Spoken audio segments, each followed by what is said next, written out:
NBA's next all-time great Big Three has been formed, as James Harden's been traded to the Brooklyn Nets, if you hadn't heard, for young talents Caris LeVert and Jarrett Allen, plus 4 first-round picks. But the Rockets have already traded LeVert to the Indiana Pacers for Victor Oladipo. But this Harden deal all comes after James literally forced his way out of Houston, with his teammates DeMarcus Cousins and John Wall rightfully clapping back at Harden in separate interviews. Just a ton of drama. But now we're past all of it, and it's time to obsess about this superstar trio that's popped up right before our eyes. There had been a ton of rumors about this for months, as I had made a video back on November 17th titled Top 5 Major Trades Most Likely to Happen. Harden was in the thumbnail in a Nets jersey, and as you can see from the comments, a lot of people were calling me crazy. But now we're past all the locker room drama and trade speculation because it's happened. Kevin Durant, James Harden, and Kyrie Irving are on one team. Some will argue that the 3 ball-dominant players won't mesh on the floor all at once, but in taking that stance, here's what you're failing to realize. The Nets already had a guy like that in Caris LeVert who needs the ball to thrive. Now they have an MVP and a 6-time All-NBA player in that spot next to KD and Irving, which gives Brooklyn an insane amount of shot creating on the perimeter. Additionally, Irving, Durant, and Harden are all extremely efficient spot-up guys. It's not like they're one-dimensional offensive players whose games can't mesh with one another. However, the biggest question for this Nets team will be, can their egos coexist off the court?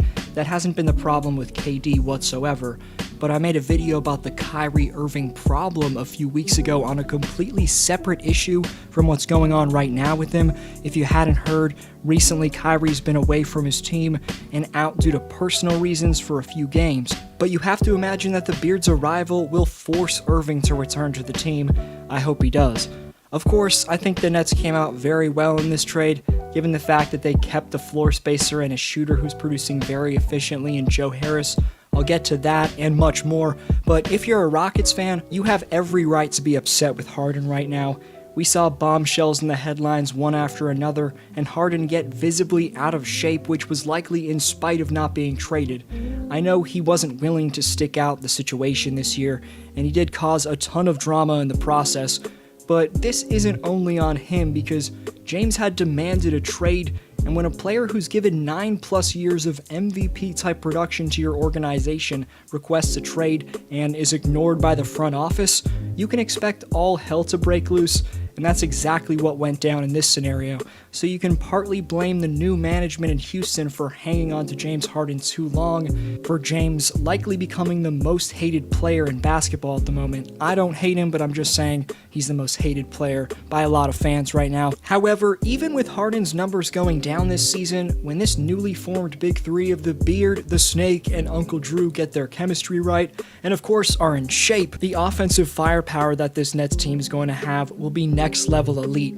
At their peak, Irving's going to be saucing up players on the perimeter, with KD and Harden harmoniously spacing the floor for him. But this is where the first-year head coach and former 2-time MVP Steve Nash becomes valuable, because he's going to have to manage the demand of the basketball from 3 of the top 15 players on the planet. Nash is going to have to map out his plays in a fashion that gets these 3 an equal amount of shots. To also work out the chemistry, one of Durant, Irving, and Harden are going to have to establish themselves as the number 1 option, the go-to guy, and 2 of them are going to have to take a step back, at least at times, to let the main guy go off. But if Brooklyn's trio wants to be amongst the all-time greatest Big Threes when their time together is all said and done, which could be very soon based off the recent highly changing patterns of the modern NBA, Kyrie and James are going to have to put their egos aside, which is a big ask based off what we've seen from Harden and Irving in their careers. But whether we see the same type of drama that's come out of Houston recently, or this Big Three becomes incredibly dominant on the court and turns Brooklyn into the title favorite, this is going to be insane to watch regardless. Just think of the defenses in the league that even have a chance of stopping this Team USA-esque super team. I can't wait for Harden's debut. I don't care if he's overweight right now, he's the greatest scorer of this generation, and now he's finally been blessed with the perfect situation for his talents to contribute to a championship. Before I see them play, it's too early for me to predict if this team's winning the 2021 finals or even getting through their conference. I just made a video the other day on the Boston Celtics and why they're built for the finals. they're going to be a tough task. Indiana's looking really good right now, and there's multiple other teams in the East that are threats.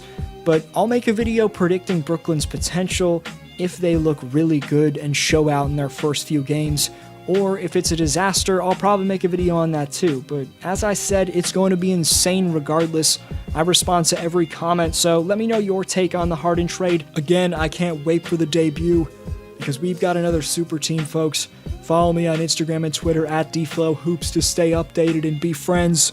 But this was DFlow, and I'll see you next video.